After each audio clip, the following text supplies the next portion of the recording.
देखिए, ये तो सारी कहने की बातें होती हैं। ईडी तभी किसी के ऊपर कोई कार्रवाई करती है जब उनके पास कोई कंक्रीट केस हो। अब ये जो नेशनल हेरल्ड का केस है, जिसके ऊपर आपको पता है अभी सोनिया गांधी जी और राहुल गांधी जी के और कुछ और लोगों के ऊपर ये कार्रवाई चल रही है तो कार्रवाई तो ईडी ने करनी है। इसमें बीजेपी का क्या हाल मतलब बनता है? ये तो अगर कार्रवाई को हो तो बोलेंगे जी भी ये सरकार करवा रही है। अगर आपके इस केस में है कुछ नहीं तो ईडी आपको जाने देगी, अगर कुछ है तो आपको उसका जवाब देना पड़ेगा।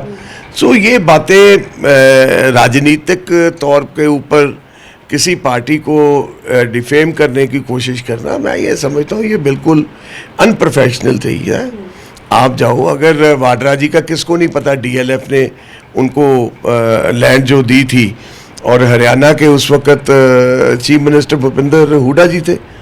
तो ये चीज़ें कोई छुपी नहीं रहती, अगर कोई बात हुई है तो उसका जवाब इनको देना पड़ेगा। सर, अगर प्रताप सिंह बाजवा का जिक्र करें, जिस तरीके से उनके बयान करते हैं, वो कांग्रेस प्रोटेस्ट करती है, कहती कि हम तो एक अखबार का हवाला, हालांकि जब वो एक इंटरव्यू देते तो उसमें अखबार का अखबार है, लेकिन अब वो अखबार का जिक्र कर रहे हैं। प्रताप सिंह बाजवा के बयान को आप किस तरीके से देखते हैं? आम आदमी पार्टी ने सीधा एक्शन, सीएम महज कुछ घंटे बाद ही ऑनलाइन होकर इसके ऊपर सख्त कार्रवाई के आदेश देखते हैं। आपको क्या लगता है कि ये जो मुद्दा था सेंसिटिव जाहिर है क्योंकि देश की सुरक्षा से जुड़ा मुद्दा है, आप भाजपा का क्या इसके ऊपर? देखिए, इसमें भाजपा या किसी चीज़ का लेना देना नहीं। बात ये है भी भगवंत सिंह मान की आम आदमी पार्टी की सरकार पंजाब में अपना व्यस्त खो बैठी है, अपना कॉन्फिडेंस जो लोगों के मन में था वो खो बैठी है। और जो लॉ एंड ऑर्डर की स्थिति आज पंजाब में चल रही है आप सब लोगों के सामने है। उन्होंने तो इस चीज़ का जिक्र किया भी आपने 18 ग्रेनेड चले हैं, चाहे अखबार की न्यूज़ है, चाहे आईबी की न्यूज़ है, चाहे कोई भी न्यूज़ है। कल हम 10 जर्नलिस्ट आप हमारे साथ बैठे हो तो आप बोलेंगे बाजा जी आपको पता चला वो ऐसे हुआ। तो कोई इन्फॉर्मेशन अगर आप टीवी के ऊपर कर रहे हो तो आप सरकार को इस चीज़ की इन्फॉर्मेशन ही दे रहे हो ना भाई। अरे भाई ये चीज़ें आई हैं, हमें पता चला है, आप उसके ऊपर कार्रवाई ज़रूर करें, उस पर ध्यान ज़रूर करें। ये देखो 2 महीने से आम आदमी पार्टी इतनी तेज़ क्यों हुई है? क्योंकि वो उनको पता चला है, दिल्ली वालों को तो ये पता समझ आ गई भी दिल्ली में उनकी ग्राउंड गई, पंजाब रह गया। अगर पंजाब से भी वो चले गए तो उनको तो पूछने वाला भी कोई नहीं होगा, ये पार्टी टोटली ख़त्म हो जाएगी। तो इसको बचाने के लिए वो हर कोशिश कर रहे हैं। कभी ये जो कभी ड्रग्स के ऊपर है, कभी पढ़ाई के ऊपर है, ये चीज़ों से अब कोई फ़र्क नहीं पड़ेगा।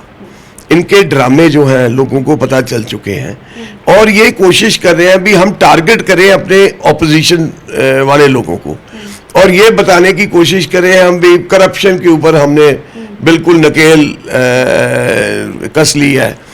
आप एक बात बताएं, जो चीज़ें सारी दुनिया को पता है, हर रोज़ कत्ल हो रहे हैं, हर रोज़ स्नैचिंग्स हो रही है, हर रोज़ फरौतियाँ ली जा रही हैं, ये कोई छुपी बात है?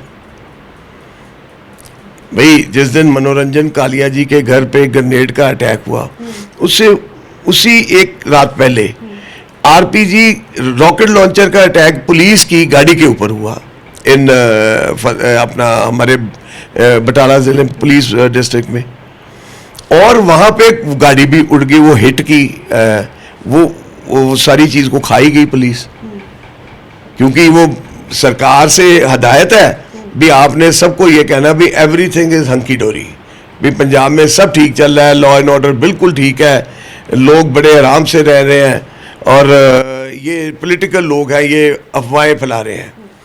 तो इस पे जो मैं पूछना चाह रहा हूँ भी पुलिस को क्या ज़रूरत है भी वो पुलिस हर चीज़ के ऊपर गलत बयान दे।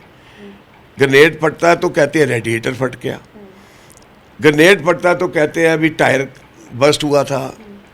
ये चीज़ें छुपाने से क्या, देखो आप आज तो ये बोल दिया, आपके ऑफिसर ने स्टेटमेंट दे दी, एसपी ने भी जी वहाँ तो मजीठा में तो टायर रेडिएटर फटा था, इसलिए वो ग्रेनेड का अटैक नहीं था।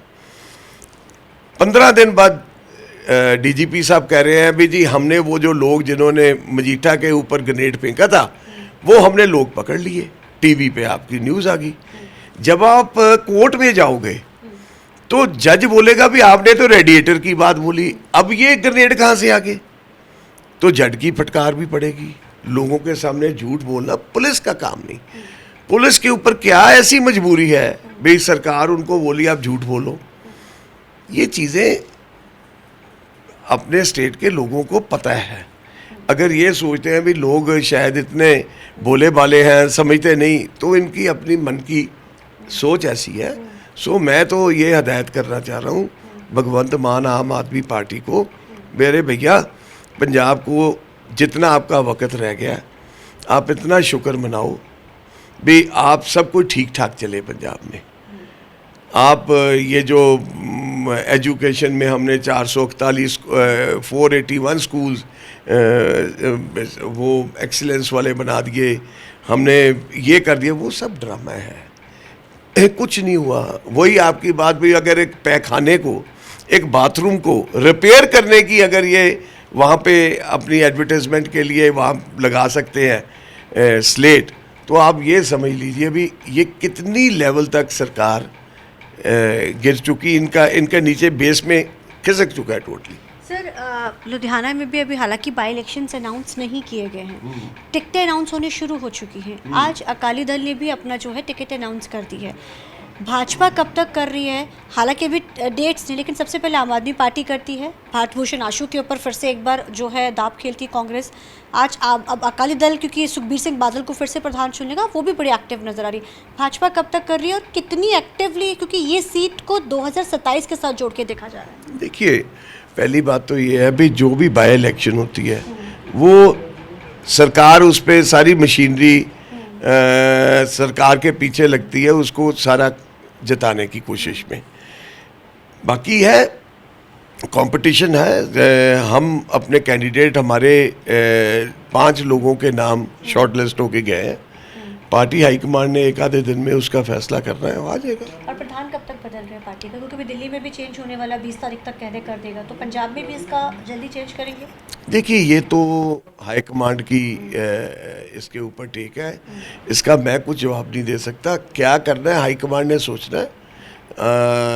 बस यही सारे ये सोच रहे हैं भी आफ्टर नेशनल प्रेसिडेंट बनने के बाद क्या जाखड़ साहब ही रहे, ये तो पार्टी हाईकमांड ने देखना। Thank you so much sir. तो अब देखना बड़ा अहम रहेगा कि आखिर पंजाब की कमान अब किसको दी जाती है। लेकिन 27 के चुनाव हालांकि दूर है, लेकिन पार्टियों ने अपनी रणनीतियां बनानी शुरू कर दी हैं। कैमरामैन अलजिंदे के साथ चंडीगढ़ से TV9 के लिए अमनप्रीत।